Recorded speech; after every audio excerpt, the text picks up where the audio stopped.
3 days after their son Tommy vanished into the forest without a trace, a fox began appearing at Sarah's and Michael's window. It pawed at the glass, as if trying to communicate by knocking. Driven by the desperate need to find their son, they decided to follow it, leading to a discovery beyond their wildest imagination. Will their discovery lead them to Tommy? But before we start, smash the like button and make sure to subscribe if you haven't, and hit that notification bell so that you won't miss any new stories. 3 days had passed since Michael and Sarah's son, Tommy, disappeared. The police had no leads, and the small town of Redwood Falls was under a pall of silence and suspicion.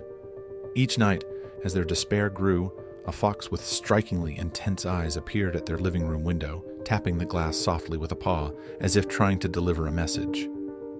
On the fourth night, Michael watched from the sofa, his eyes locked on the fox's movements. It was peculiar that this animal behaved with such purpose.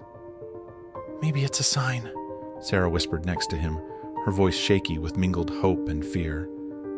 Together they decided, if the fox returned tomorrow, they would follow it.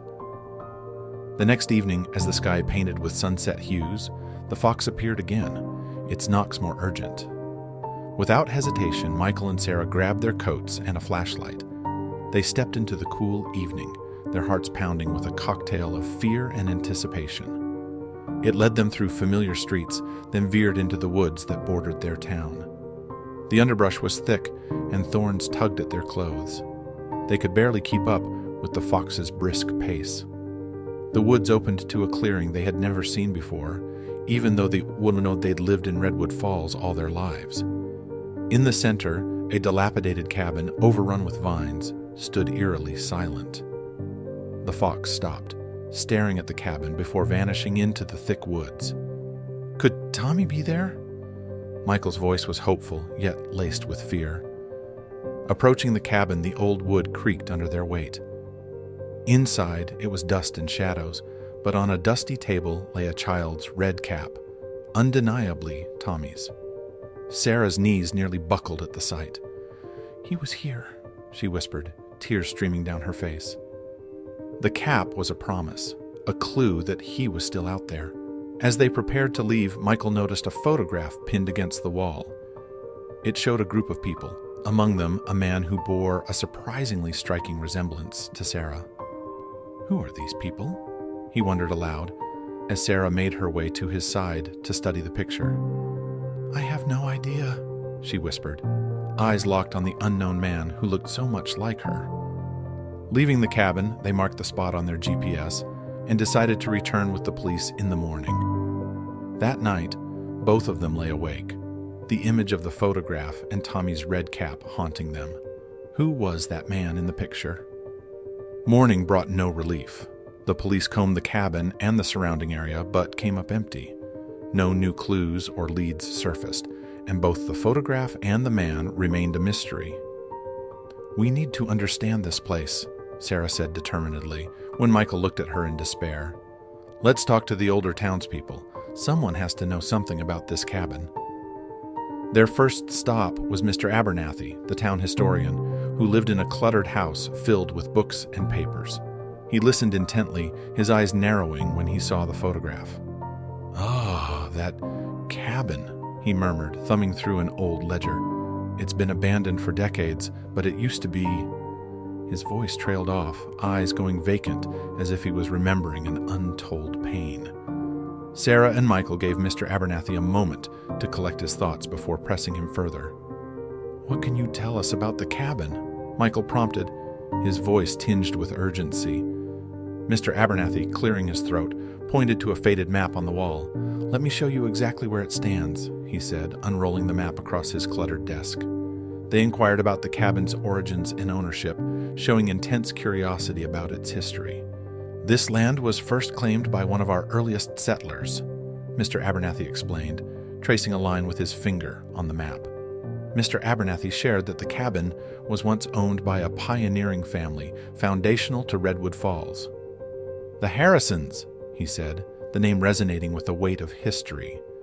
"They were instrumental in setting up the initial structures of our community. The Harrisons established the first mill and trading post here," he noted, pointing to a spot on the map. Their efforts helped shape the town's future, attracting other families to settle here. He suggested that Sarah and Michael visit the town archives for more comprehensive information. You'll find all the public records there, newspapers, land deeds, family registers, he explained, pointing them towards the large building at the end of Main Street. Sarah nodded, jotting down the details in her notebook, determined to leave no stone unturned. As they left, Michael whispered, "He knows more than he's saying, Sarah." She agreed, but also felt that the archives might hold the key. With resolve, Sarah and Michael arrived at the town archives, determined to uncover anything useful. They approached the main desk, their determination palpable in the quiet, dusty room filled with the past. They requested access to all documents related to the founding family from the archival clerk. "We need everything on the Harrisons," Michael stated firmly. The clerk nodded. As the clerk fetched voluminous files, anticipation grew about what they might reveal. They spread the papers across the large table, each piece potentially hiding details of their son's whereabouts. As they sifted through records, the couple noted any discrepancies or anomalies in family histories. "Look at this," Sarah pointed out. "The dates on these transactions don't line up." They made notes of any inconsistencies that could indicate hidden stories or overlooked details relevant to their search. They highlighted this and other similar entries, piecing together a pattern that might lead to clues. The detailed archival work was slow but necessary, as each file could hold a crucial piece of the puzzle. In a quiet archive corner, they started with the founding family's extensive tree. Large, intricate charts spread across the table, tracing generations of Harrisons. Michael pointed to the various branches, noting significant dates and marriages, while Sarah cross-referenced them with other documents they had gathered. They identified the man from the cabin photo in an old family tree chart. "That's him," Sarah said, pointing at a faded photograph pasted next to a name.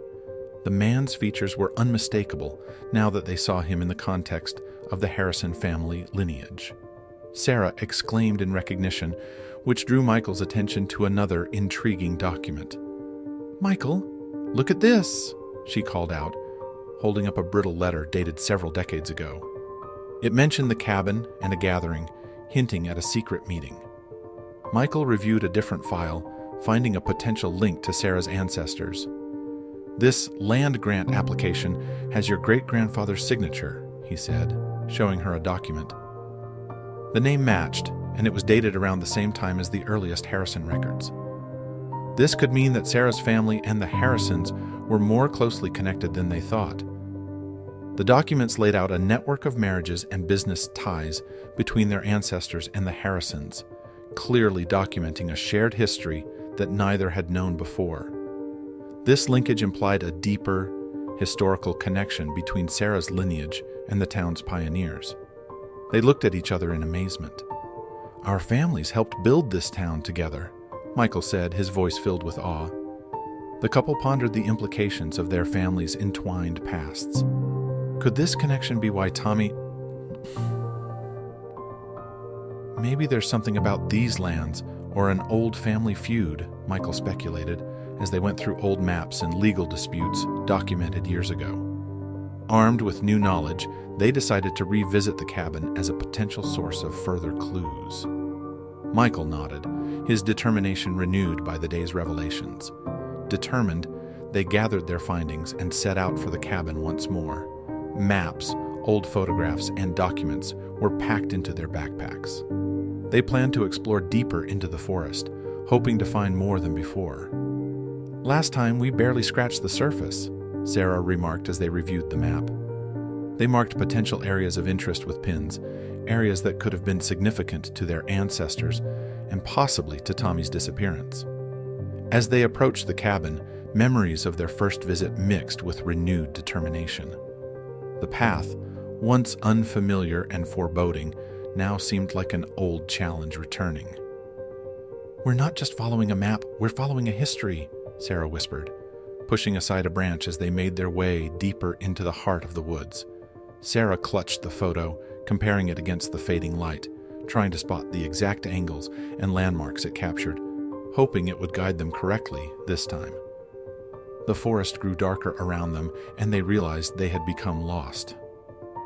"Are you sure this was the right way?" Sarah asked, a note of panic in her voice as she shined her flashlight deeper into the thicket. Sarah expressed her fear, but was suddenly interrupted by a familiar animal sound.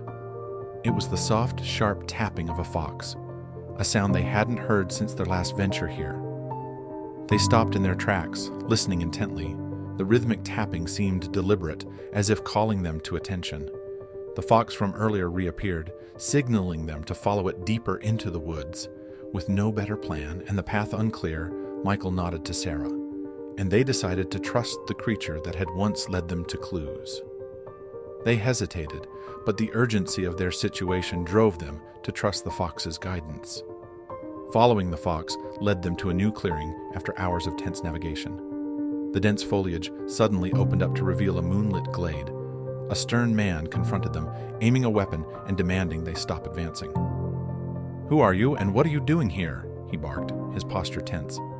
Sarah and Michael froze, their hearts pounding. Sarah pleaded with the man, showing him the photo and Tommy's cap as proof of their desperate search. "Please, we're just looking for our son." The man's eyes flicked to the photo, then to the cap, his expression unreadable. She explained their plight, hoping to gain the man's trust and assistance. The man revealed himself as a descendant of the founding family's lost patriarch. "My ancestors settled these lands," he began, his voice resonating with a pride that echoed the surroundings. "And like them, I chose to stay away from the chaos of modern life." He explained their choice to live isolated from modern society, seeking a simpler life. "We live by the old ways, connected to the land," he continued, leading them through the dense trees to a hidden part of the forest. The community he led had found Tommy wandering in the woods and had taken him in. "He was lost and alone, but he's safe now," the man assured them as he guided them towards a small, warmly lit cabin where laughter and voices could be heard. Sarah and Michael were overwhelmed with relief and gratitude as they were reunited with Tommy. The boy ran into their arms, his face alight with joy and surprise. Tears and laughter mingled as they held him close, the weight of their fears melting away. "I knew you'd come," Tommy said, his voice muffled against his mother's shoulder. The family's reunion marked a new beginning, intertwined with the history of Redwood Falls and its founding myths. As they walked back through the woods, the cabin fading behind them, Michael said, "Our family's story is here, isn't it? Part of this town's lore." They nodded to each other, their journey not just ending, but evolving into a new chapter of their lives together.